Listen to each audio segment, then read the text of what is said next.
Olá, gente. Boa tarde. Boa tarde a todos, todas e todes. Meu nome é Aguinaldo Vieira. Eu sou coordenador do Centro de Saúde da Fundação Julita. Sejam todos bem-vindos, bem-vindas. A instituição Fundação Julita esse ano comemora 70 anos, né? Persistindo aí na luta da garantia dos direitos da criança e do adolescente e seus familiares aqui na região do Jardim São Luís, né? Espero que seja uma atividade proveitosa para todos e todas. Eu gostaria de lembrar para todos vocês que essa é uma atividade que ela será gravada e perguntas podem ser direcionadas ao chat. Tá? Afinal, nós vamos selecionar 3 perguntas, as demais eu vou encaminhar junto ao e-mail institucional, tá?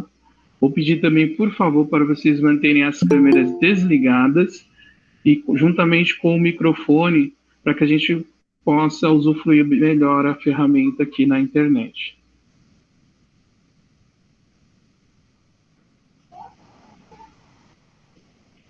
Então, gente, vamos iniciar, né? Tudo bem? Hoje, em virtude do dia 18 de maio, que é o Dia Nacional do Combate ao Abuso e Exploração Sexual das Crianças e Adolescentes, a Fundação Julita desenvolve um bate-papo online com o tema Situações de Violência Doméstica contra Crianças e Adolescentes. Quais sinais de abuso? Então é importante lembrar que esse dia foi escolhido em memória à menina Araceli Crespo, de 8 anos de idade, que foi sequestrada, né, e assassinada no ano de 1973. Para dialogar com esse assunto conosco, tão necessário, hoje convidamos a Domênica Faria. Ela é psicóloga, especialista em terapia comportamental pela USP, com foco no atendimento infantil. Também é psicóloga clínica e atua na Fundação Julita desde 2016, né, com orientação aos pais e responsáveis, juntamente com os articuladores da região e os educadores. Também convidamos para essa conversa o Everton Borges, que é um parceiraço nosso, assistente social. Ele compõe a equipe multidisciplinar no cuidado de saúde das crianças e dos adolescentes vítimas de violência sexual. Também participa do grupo de pesquisa em violência de direitos humanos e saúde da FCM-SCP, SP, é isso, Everton, depois você pode trazer para nós melhor se trata desse grupo, e coordena também grupos de masculinidades com homens autores de violência, né, e desenvolve pesquisa com foco na violência sexual e de gênero. Domênica e Everton, sejam bem-vindos, ficam à vontade. Muito obrigada, Aguinaldo. Bom finzinho de tarde a todos. Obrigada a presença de todos. Obrigada, Everton, por aceitar o nosso convite e responder umas perguntinhas que nós temos aqui, tirar algumas dúvidas que nós temos. Bom, como o Aguinaldo já introduziu, hoje é o dia de combate tanto à exploração sexual quanto ao abuso de crianças e adolescentes. Everton, você pode explicar para a gente um pouquinho qual é a diferença do abuso para a exploração? Existe essa diferença?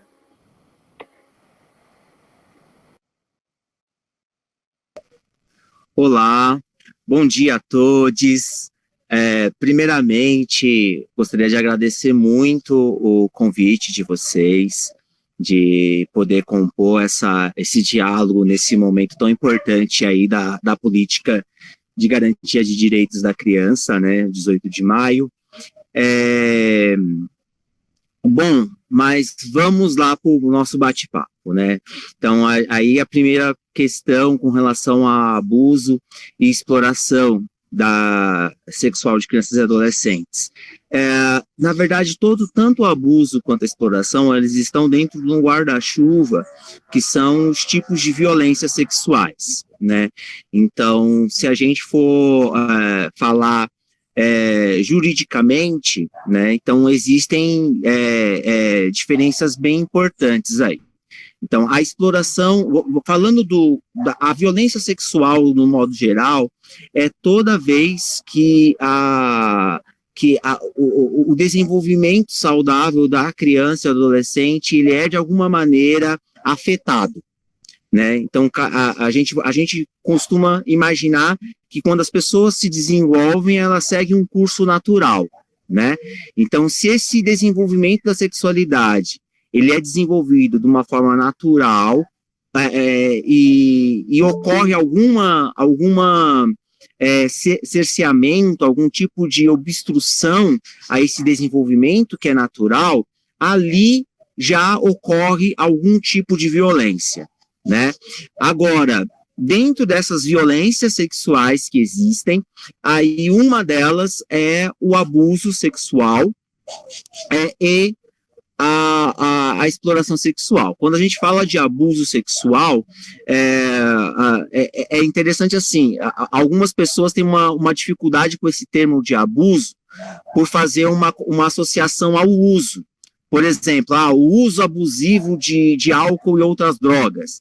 É porque prevê que a pessoa pode até usar, mas ela não pode abusar, né? E essa associação não vale para a questão da criança e adolescente. Então, o abuso sexual da criança e adolescente é numa outra perspectiva de abuso, não é numa perspectiva de que existe a possibilidade de uso, né? A perspectiva de abuso sexual é na ideia de que a criança ela é usada como objeto de uma terceira pessoa, de uma outra pessoa, né? Ela é usada como objeto de uma outra pessoa. Então, se ela é posta numa relação de objeto sexual de uma outra pessoa, se conota aí, se configura um abuso sexual, né? Então, repara que muitas situações a gente pode colocar dentro desse sentido, de que a criança ela sai da condição de sujeito, da condição de quem escolhe algo, e ela vai para uma posição de objeto para os interesses sexuais de alguém. Então, por exemplo, a pornografia é um tipo de abuso, né? O aliciamento, né? A própria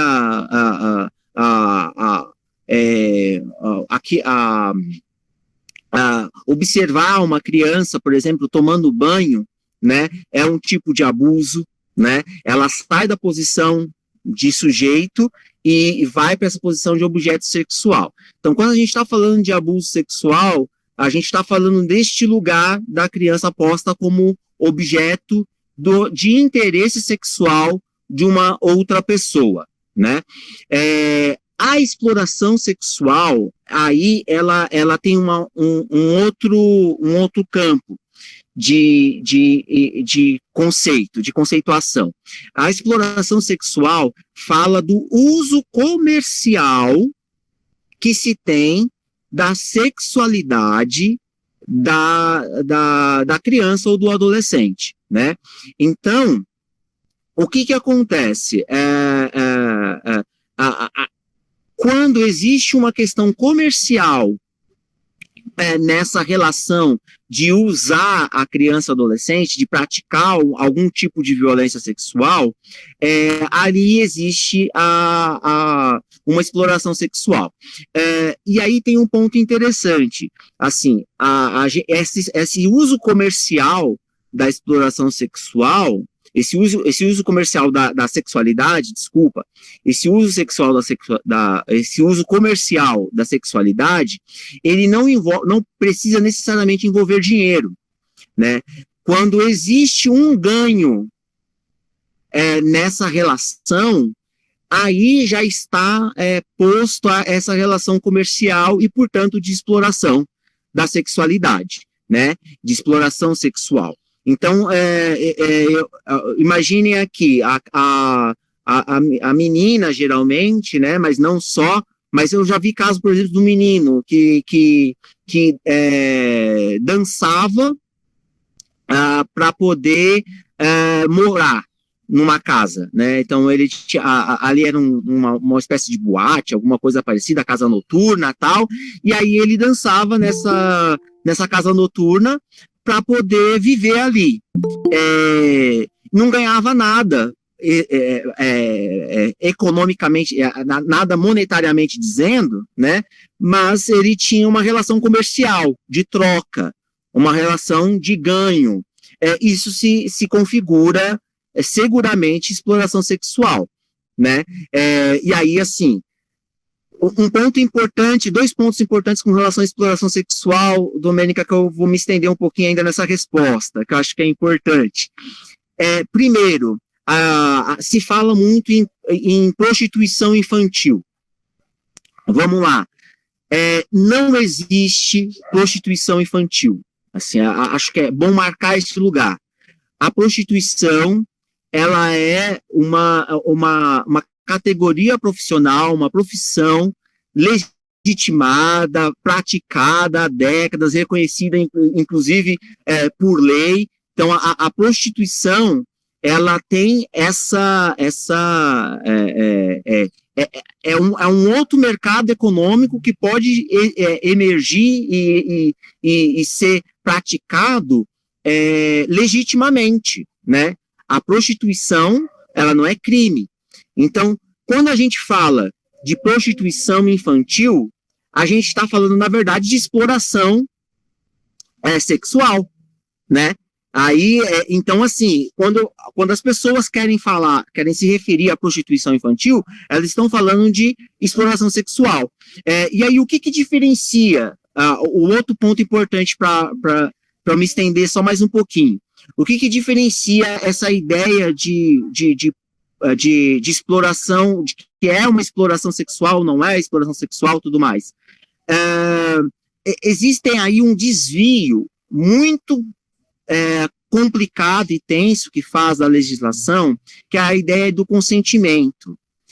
Se diz não, né, a legislação diz mesmo, né, que a partir dos 14 anos, a criança, o adolescente, na verdade, né, já pode ter vida sexual desde que consentida, né, e até na prerrogativa dos seus direitos mesmo, reprodutivos, garantidos por lei, a adolescente, num caso, ela pode se relacionar com quem ela quiser a partir dos 14 anos, desde que seja consentido.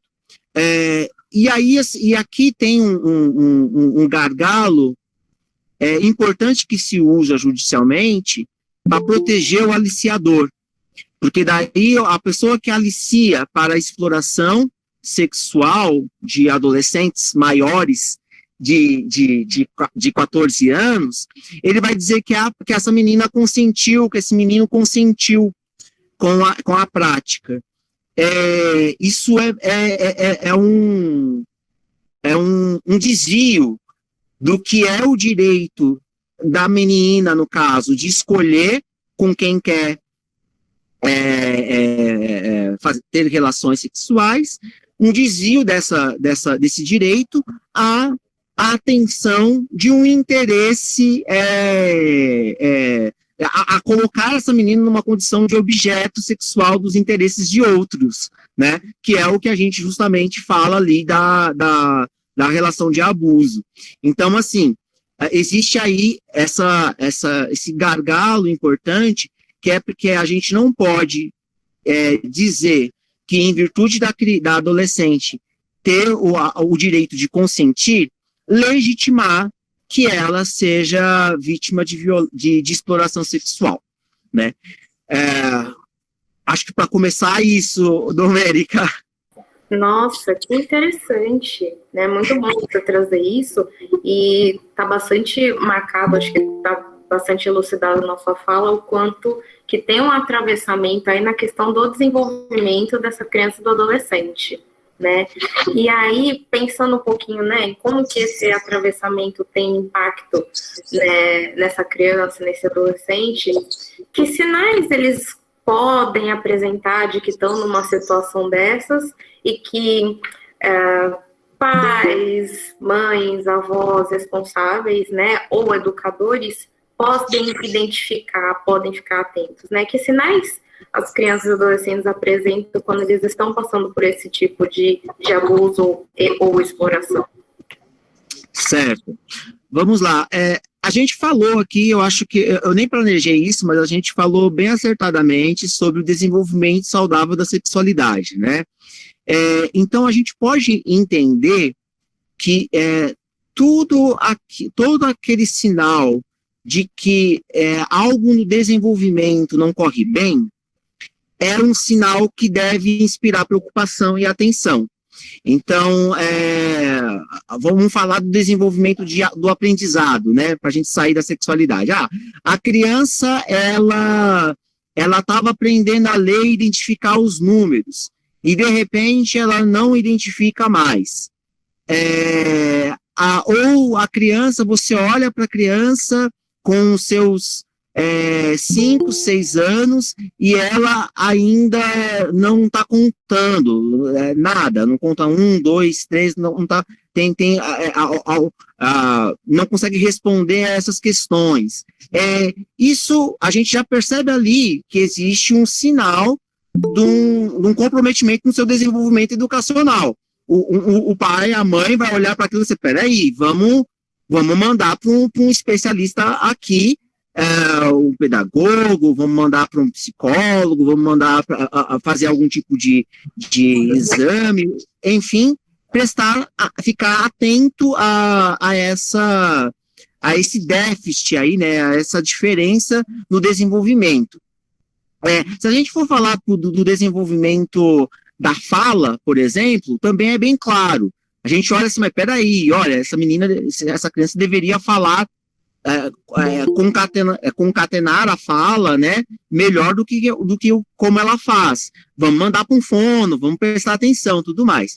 Para o desenvolvimento da sexualidade, não deveria ser diferente, né? O ponto é que a gente deve entender a sexualidade não na perspectiva apenas do ato sexual, né? Então, desenvolver-se sexualmente dizendo, envolve desenvolver os seus desejos, desenvolver os seus interesses, desenvolver a capacidade de escolher atividades que gosta, que não gosta, né? Então, a gente deve entender o desenvolvimento da sexualidade nessa perspectiva. Eu achei muito interessante essa visão mais crítica que você trouxe, né? E pensando numa situação em que a criança relata para um adulto de confiança, né? Seja os responsáveis ou os educadores, né? Traga que, enfim, recebeu um toque invasivo ou que esteve numa situação de exploração, né? Como você bem falou, Everton, isso assusta nós adultos, né? Mas aí o que fazer? Como dar um suporte para essa criança e adolescente que traz essa queixa?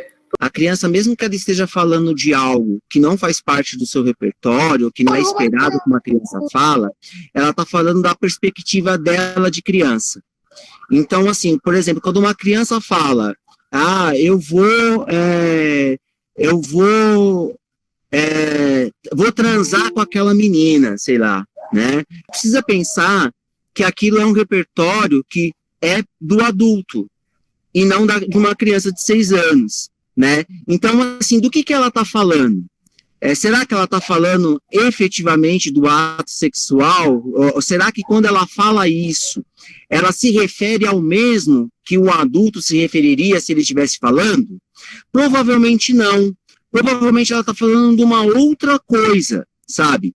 Então, acho que um primeiro movimento que é importante a gente fazer quando uma criança revela alguma coisa para a gente é que a gente precisa levar em conta qual é a perspectiva que a criança tem com relação àquilo que ela está dizendo, né? Então, esse é um primeiro movimento importante de se fazer. O segundo movimento importante é que a gente precisa legitimar a fala da criança. Então, assim, se a criança ela revela uma situação de abuso, ou uma situação de constrangimento, ou alguma situação de violação do seu direito, né, ou desse desenvolvimento da sexualidade que a gente está falando aqui, a gente precisa acolher.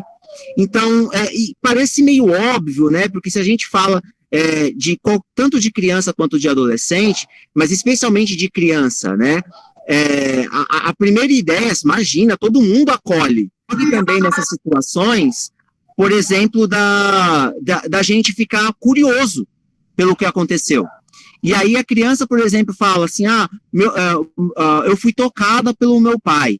Aí a gente sente esse horror de como assim o pai fez, e aí a gente pega e a gente passa isso para a criança. E aí a gente acaba deixando de acolher a criança e atender muito mais a essa nossa sensação de horror. E aí, por exemplo, pergunta para a criança, mas ele fez isso aonde? A sua mãe não estava? Quantas vezes ele fez? E a gente começa a questionar a criança e isso vai perdendo a característica de um acolhimento interessante, de um acolhimento respeitoso, de um acolhimento sensível, né? A gente precisa tomar um cuidado para acolher a criança no que ela está falando, né? Então, esse acolhimento vai também de legitimar o que ela está falando.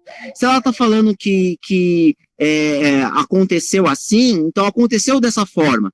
A gente é muito ruim a gente levantar uma dúvida do que a criança está falando. E aí, às vezes, por exemplo, a criança é uma criança mais expansiva e ela vai contando coisas, vai falando várias coisas do que aconteceu com ela. E aí, nessa hora, a gente precisa acolher, a gente não precisa investigar. Não é o nosso papel de tentar investigar ali se o que a criança está falando é verdade, se investigar ali quem foi que fez o que ela está dizendo, se aquilo que ela falou é real. Então, todos esses dois pontos, né, tanto da gente pegar e tentar olhar para a referência da criança do que ela está dizendo, né? Isso é um ponto. E o segundo ponto é a gente legitimar a fala da criança. Eu diria que na ideia do acolhimento, né, dessas situações de violência, esses dois aspectos são importantes. E, bom, quando feito esse acolhimento, né, depois disso, você pode contar um pouquinho para a gente quais serviços que existem, né, na rede de saúde, de assistência social, pelo menos os não mais importantes, porque todos os programas são, mas os que a família ou os educadores da escola poderiam acessar, tendo identificado situações em que, de fato, a criança sofreu esse tipo de situação? Certo. O que acontece? Assim, um primeiro ponto que é importante a gente falar, Domênica, é que assim, a revelação de uma situação de violência, por mais que toda política pública se organize, e não está organizada da maneira adequada, eu diria, mas por mais que a política pública se organizasse muito bem e garantisse profissionais qualificados em todas as localidades, etc. e tal, a gente precisa contar com que a criança vai revelar essa situação de violência para quem ela tem mais vínculo, para quem ela sente mais confiança. E não necessariamente essa pessoa que ela sente confiança é uma pessoa qualificada, uma pessoa que estudou sobre violência sexual, é uma pessoa que está preparada para ouvir aquilo que a criança está revelando, né? Então a gente precisa contar que essa situação vai ser revelada mesmo para pessoas que não estão esperando aquela revelação, porque é isso, a criança ela vai escolher para quem ela vai revelar. Não é a política pública que escolhe para quem a criança deve revelar, né? Felizmente, não é assim. A criança que tem que escolher conforme o vínculo que ela tem, conforme a confiança que ela sente na pessoa, né? Então, assim, uma vez, digamos que alguém aqui de nós, e qualquer um de nós pode ser essa pessoa eleita, né? Qualquer um, homem, mulher, adolescente, jovem, outra criança, inclusive, né? Qualquer um de nós podemos ser eleitos nesse sentido. Mas uma vez que a gente foi eleito e a criança revela uma situação de violência como essa, aí a gente precisa acolher, dizer que é verdade e tudo mais. Aí agora, poxa, ela precisa receber uma escuta qualificada, de fato. ela precisa, o assunto que ela traz é um assunto importante.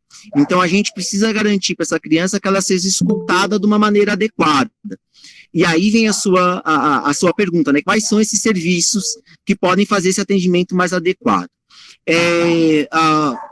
No território, mais próximo do território, no atendimento mais territorializado, mais próximo da gente, mais próximo da nossa casa, esse local é as unidades básicas de saúde, né? As unidades básicas de saúde, ela tem núcleos de prevenção à violência, então ela deve ter, cada unidade básica de saúde deve ter uma estrutura mesmo para garantir um fluxo e uma conversa e um acolhimento mais adequado de escuta dessa criança e adolescente. Em segundo momento, um lugar, assim, falando mais, agora saindo um pouco da ideia de território, daquilo que às vezes não está tão próximo da nossa casa, às vezes essa UBS não é um lugar que a pessoa se sinta segura de falar. Um segundo lugar seria os CREAS, né? O Centro de Referência da Assistência Social. Então, esse é um segundo lugar para acolher a criança e adolescente que revela, né, uma situação de violência. A partir desses lugares, tanto da UBS quanto do CREAS, já existe aí um fluxo posto, tanto na saúde quanto na assistência social, que vai garantir o acolhimento e o atendimento, né, que essa criança precise. Certo.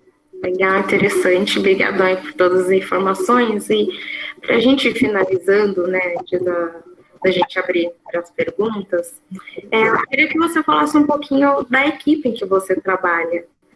Pode explicar um pouquinho como surgiu, qual é o trabalho de vocês? Massa. Bom, a equipe especializada, eu faço parte de uma equipe multidisciplinar que faz atendimento a crianças e adolescentes vítimas de violência. Ela faz parte dentro da rede de saúde desse tipo de atendimento. Então, uma vez que a UBS faz o acolhimento da criança encaminhada para ela, a UBS pode identificar que essa criança precisa de um acompanhamento terapêutico, longitudinal, um acompanhamento aí que vai demorar um tempo, né, para a criança poder ficar bem, né, que tem algumas necessidades de saúde mental ou de sofrimento que essa criança começa a apresentar, que demanda esse tipo de atendimento mais longo, né, aí ela encaminha para a gente e nós garantimos esse atendimento. É uma equipe formada por assistente social, psicólogos e terapeutas ocupacionais, né, que faz esse atendimento para a criança e para o grupo familiar. Então, a gente tem esse entendimento que o tema da violência sexual é um tema complexo, que geralmente envolve todo o grupo familiar. É importante marcar aqui contigo, nesse nosso diálogo, que a violência geralmente é praticada dentro de casa, geralmente praticada por alguém próximo, infelizmente, geralmente praticado por alguém de confiança da família, né? Então, existe todo um círculo de relacionamento que geralmente está envolvido naquela situação de violência que foi revelada, né? Então, a gente faz o atendimento também para o grupo familiar em virtude disso. E aí a gente está atendendo aqui as regiões do Jardim São Luís, né, daí de vocês também, e a região do Jardim Ângela. Então, a gente faz o atendimento dessas duas regiões, né, nesse formato que eu te falei agora. Nossa, é uma equipe muito importante, muito legal de ter aqui no território, né?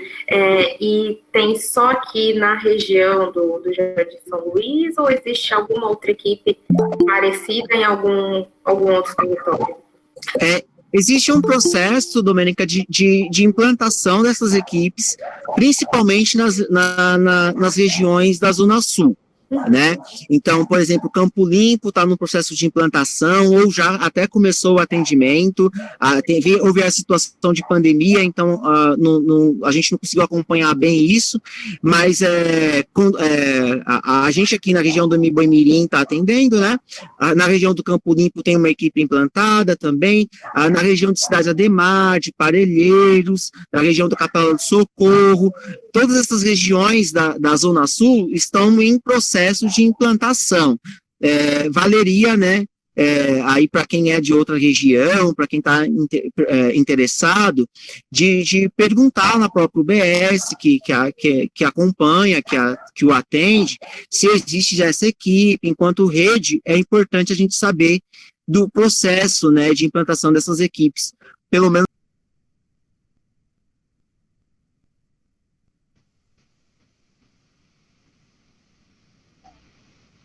Olá, gente. Boa tarde. Boa tarde a todos, todas e todes. Meu nome é Aguinaldo Vieira. Eu sou coordenador do... Ponto que a gente não abordou, que você acha importante os educadores, os responsáveis saberem? Olha, acho que a gente vai abrir para perguntas, né, daqui a pouco? Sim. Vamos ouvir as perguntas, então. Sim. Bom, lá mais ou menos no meio da nossa live, a Júlia Barbosa Fonseca perguntou: como falar sobre isso com uma criança, sem induzir a imaginação do evento que não aconteceu?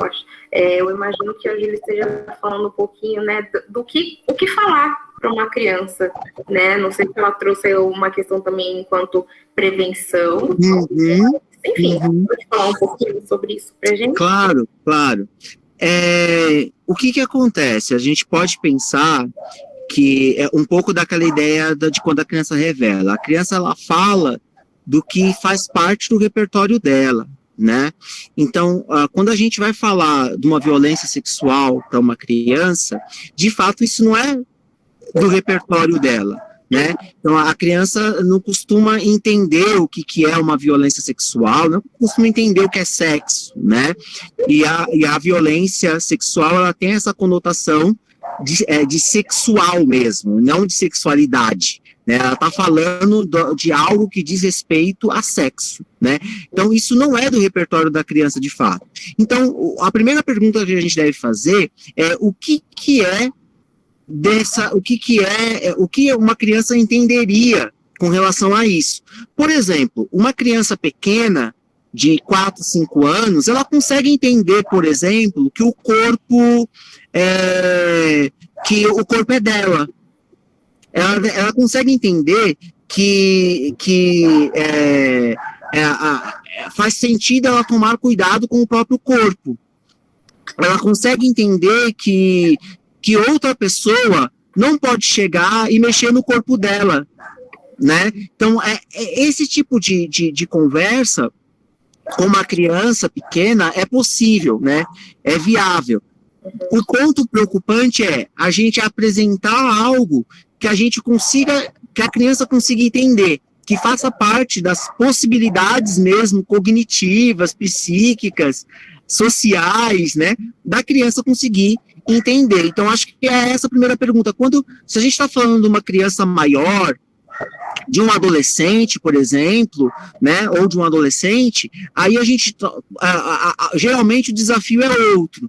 Geralmente a gente quer que o adolescente não entenda algumas coisas que ele já entende, né? Então, daí a gente não fala com o adolescente porque a gente não quer que acreditar que ele já entenda disso.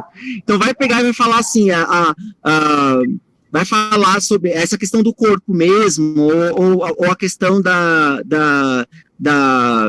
do consentimento, falar sobre consentimento com o adolescente. Isso é necessário falar sobre consentimento com um adolescente. Mas aí, se eu falo sobre consentimento com um adolescente, o adulto costuma ter o medo de dizer assim, então estou dizendo que se ela quiser, ela pode ter uma relação sexual com outro adolescente, por exemplo? Pode, se ela está consentindo, né? Então, isso dá outros medos, vamos dizer, que está mais fazendo parte dessa construção social e da dificuldade de se falar de sexo e de sexualidade que paira na nossa sociedade, do que exatamente com a proteção e o cuidado da criança e do adolescente, né? Ok. Bom, a Diana, ela fez uma pergunta aqui pra gente. Quando alguém chega no CREAS com a denúncia de violência sexual contra a criança e o agressor mora próximo e tem acesso à casa, por exemplo, qual o procedimento para garantir a segurança dessa criança? Bom, nos primeiros momentos, e acho que não no sentido da revelação do abuso, né?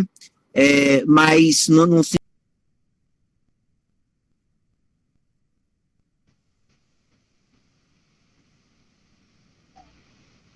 Olá, gente. Boa tarde. Boa tarde a todos, todas e todes. Meu nome é Aguinaldo Vieira. Eu sou coordenador do Centro de Saúde da Fundação Julita. Sejam todos bem-vindos, bem-vindas. A instituição Fundação Julita esse ano comemora 70 anos, né? Persistindo. Falar das questões de responsabilização. Isso é um primeiro ponto interessante de dividir, Domênica. A gente não precisa, a gente pode tratar das questões de proteger a criança sem necessariamente falar das questões de prender a pessoa que praticou o abuso, né? Então, acho que esse é um primeiro ponto. Como que a gente faz isso? A gente precisa falar assim, olha, essa pessoa ele tem acesso à criança, ele ainda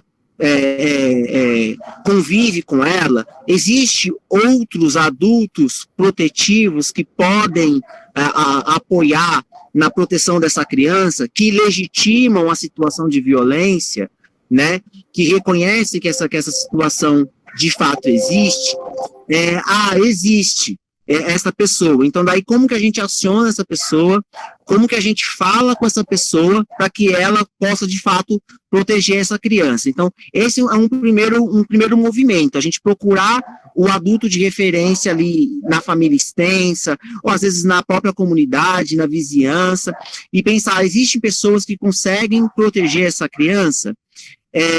Se existe, aí a gente acionar essa pessoa para que ela possa protegê-la disso. Se a gente se topar com uma situação em que não exista essa situação de proteção, um primeiro caminho é acionar o conselho tutelar para que consiga fazer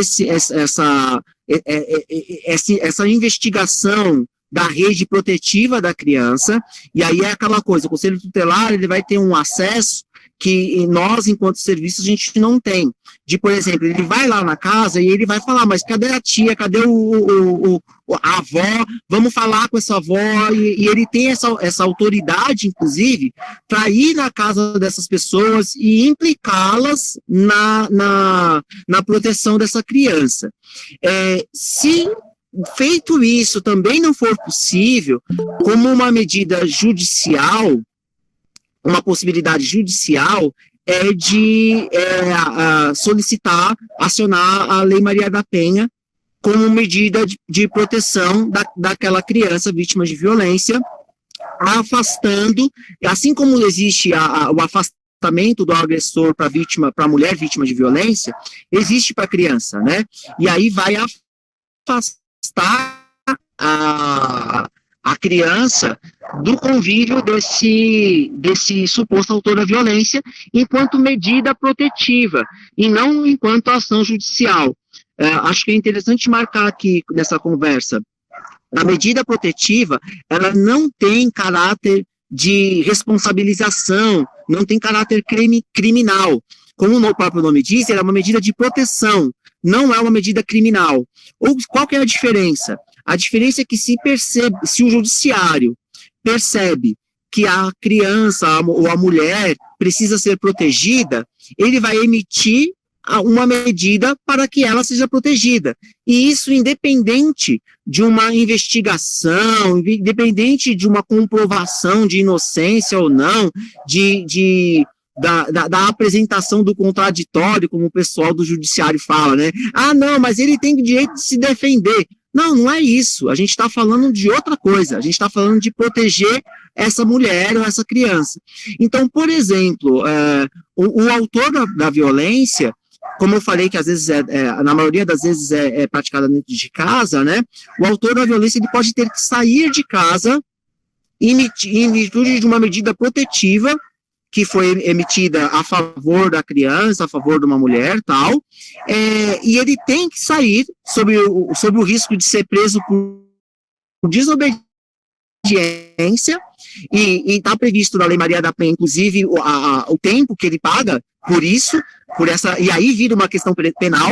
A desobediência dele à determinação do juiz é uma questão criminal, mas a decisão do juiz não. O juiz vai dizer assim, olha, fulano, você tem que sair da casa e se afastar por tantos metros da criança, do adolescente ou dessa mulher, enfim.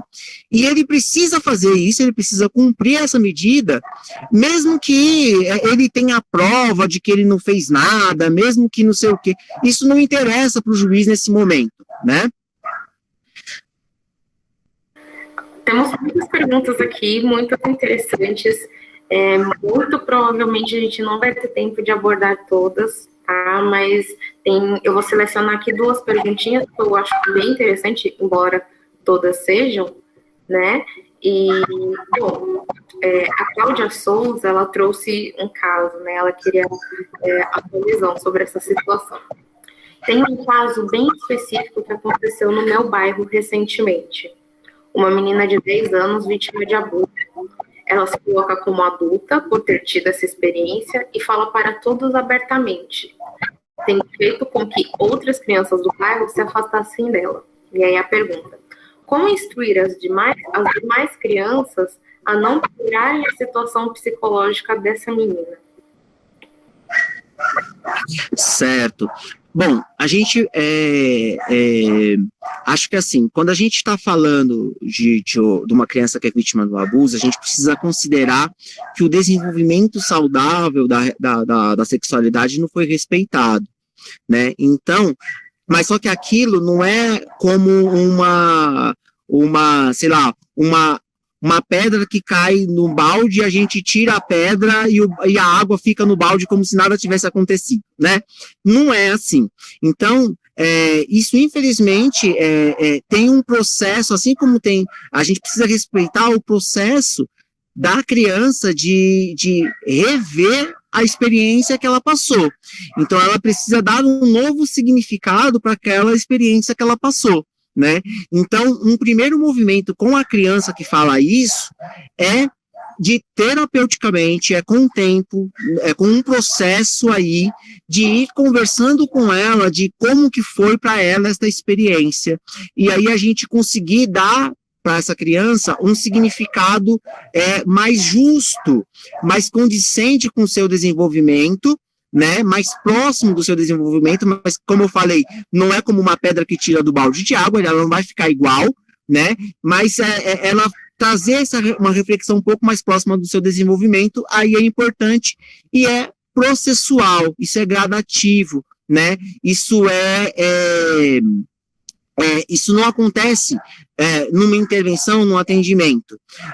Ao passo, assim, de que a abordagem com as outras crianças é de respeitar a história dessa menina, e de que essa história é uma história individual dela, daquele sujeito, né, e que elas são outros sujeitos, né, as pessoas têm histórias diferentes, as pessoas não precisam ter a mesma história, não precisam reproduzir as mesmas histórias, né, então vai aí um trabalho importante e bem gradual com as amigas, né, para conseguir construir essa individualidade que as crianças devem experimentar em suas histórias, né? Então, eu diria que esse seria um caminho. Certo. Bacana, Everton, bacana. Vou pegar a pergunta da Grace, que ela é educadora aqui da Fundação, inclusive.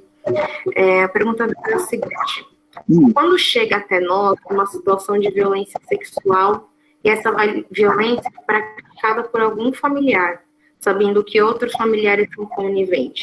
Por quem devemos buscar? Desculpa, qual foi a frase final? A quem deve buscar, é isso? Por quem devemos buscar, né? Eu imagino que a Graça esteja fazendo essa pergunta enquanto educador.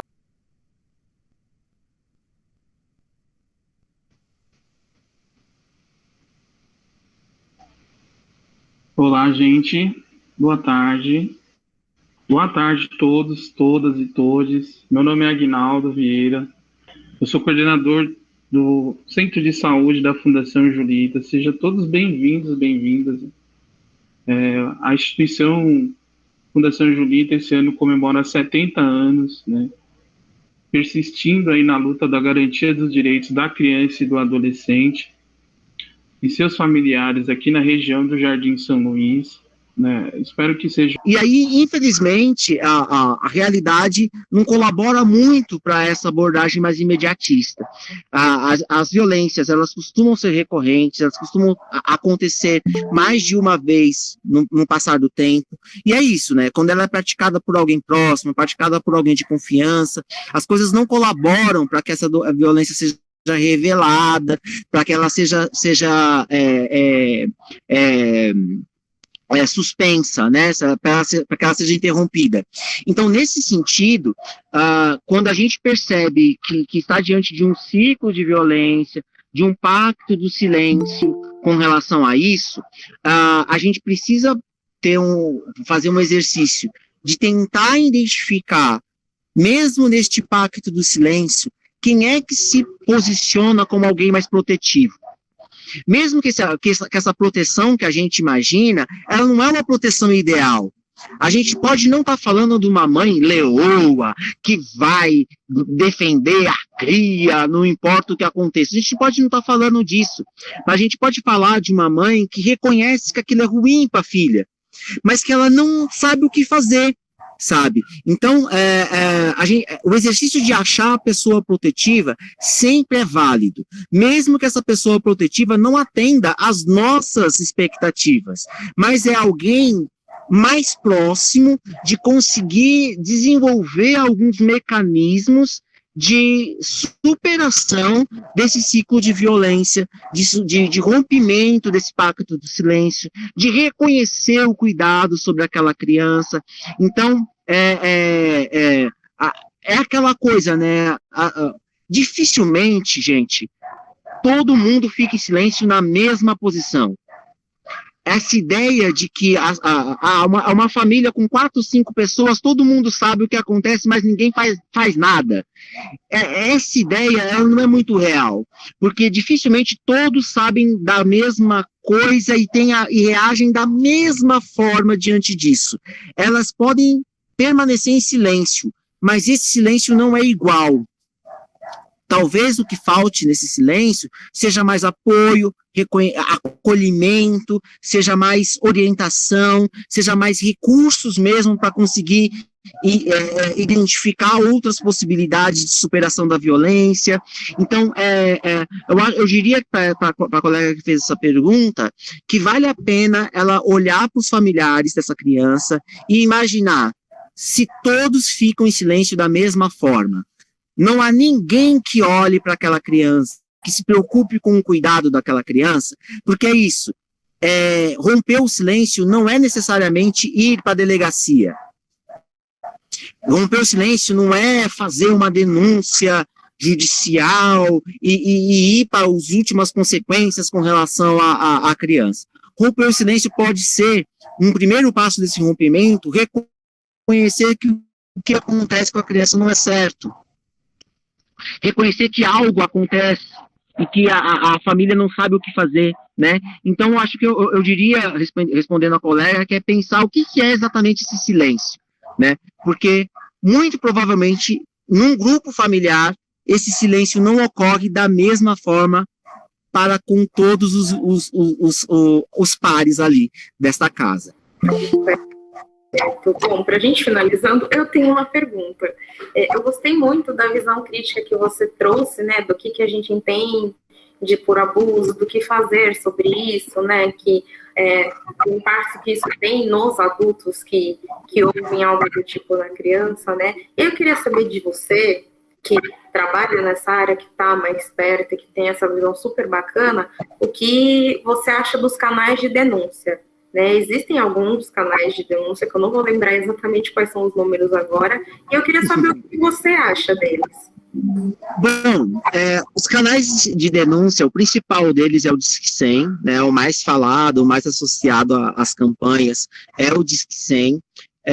Para além do Disque 100, um canal de denúncia estadual é o 180, né, que é o que mais tá mais associado à segurança pública, e também existe canal de denúncia do município, que é o 156.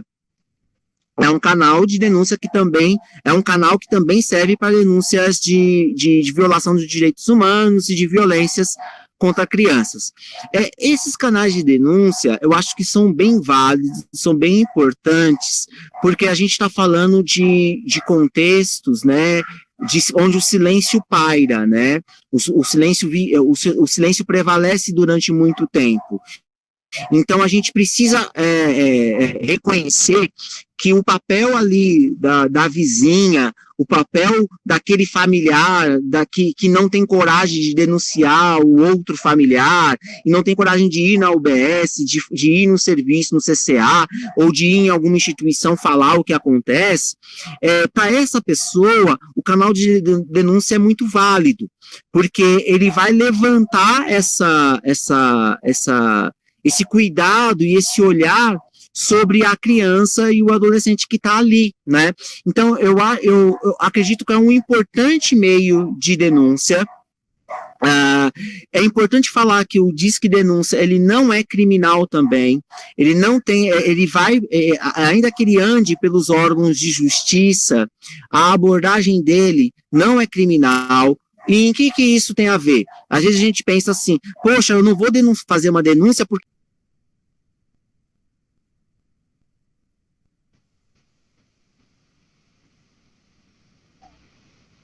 Olá, gente. Boa tarde. Boa tarde a todos, todas e todes. Meu nome é Aguinaldo Vieira. Eu sou coordenador do Centro de Saúde da Fundação Julita. Sejam todos bem-vindos, bem-vindas. A instituição Fundação Julita esse ano comemora 70 anos, né? Que vai ser indicada como um suposto autor da violência. Não é isso. A denúncia que você está fazendo tem uma perspectiva de proteger a criança, né? E não de responsabilizar a pessoa que praticou a violência. Então, assim, os canais de denúncia, eles têm essa via importante, mas um ponto interessante deles também, que eu sempre defendo, é que eu acho que é importante para o cidadão, para o munícipe, para a pessoa comum, enquanto indivíduo ali que vive e no cotidiano percebe uma situação. Agora, enquanto profissional das mais variadas áreas, enquanto atuação profissional, principalmente nos serviços públicos, a gente precisa legitimar os canais de acionamento da rede, né? Então, um profissional, no exercício da sua função, não deve usar o Disque 100 para denunciar uma violência. Se ele está denunciando, no exercício da sua função, o Disque 100 ou 156, para denunciar uma violência, é porque algo no fluxo da instituição não está colaborando. Algo está funcionando errado, né? E isso é muito ruim. Então, eu acho que os canais de denúncia são bons nesse aspecto de ajudar a revelar uma situação de desproteção da criança, né? Mas devem ser usados pelo cidadão no exercício da sua cidadania e não pelo profissional no exercício da sua profissão, né? O profissional ele deve usar os meios institucionais. Ok, certo. Bom, Everton, nós temos algumas outras perguntas, né? Pessoal que não teve as perguntas contempladas podem enviar por e-mail aqui para a Fundação. Meu e-mail é psicologia@fundaçãojulita.org.br, tá? Que aí nós encaminham para o Everton, ou dependendo da pergunta, eu respondo vocês. Sim. Tá bom? Everton, muito obrigada, adorei essa nossa conversa, foi muito elucidativa, trouxe perspectivas bastante interessantes e, nossa, obrigada pela presença. Imagina, eu é quem agradeço, né? É engraçado que eu comecei aqui, o tempo tava claro pra caramba. Aí eu acho que eu vou fazer aqui debaixo da árvore, na UBS, que é bem gostoso e tal. Aí começou a escurecer tudo. Mas eu acho que deu para vocês conseguiram me enxergar, pelo menos. Obrigado pelo convite. Parabenizo mesmo a iniciativa da Fundação Julita em manter esse diálogo, em marcar essa data importante do 18 de maio como um momento de reflexão sobre essas questões, mas a gente sabe que essas questões estão no dia a dia nosso e no dia a dia das nossas crianças e muito provavelmente no dia a dia das crianças próximas a nós. Então a gente precisa falar mais disso e reconhecer o 18 de maio não apenas nesta data, mas como todos os dias, né, é dia de proteger as nossas crianças, né? Então, parabéns à Fundação Julita, obrigado, Domênica, por lembrar do meu nome aqui e fazer o convite, né? Ao Agnaldo também, pela troca e tudo mais. Muito feliz eu de poder compor aqui com vocês. Tá certo. Bom, Agnaldo, você quer ir finalizando aqui? Quer trazer mais alguma coisa para a gente? Bom, gente, estou muito feliz, né? Primeiramente, muito feliz com esse diálogo. Toda vez que a gente vai tratar de temas considerados tabus, a gente enfrenta alguns desafios, mas nós estamos na prática. Queria agradecer imensamente ao Everton, agradecer a Domênica, que topou esses desafios aí, de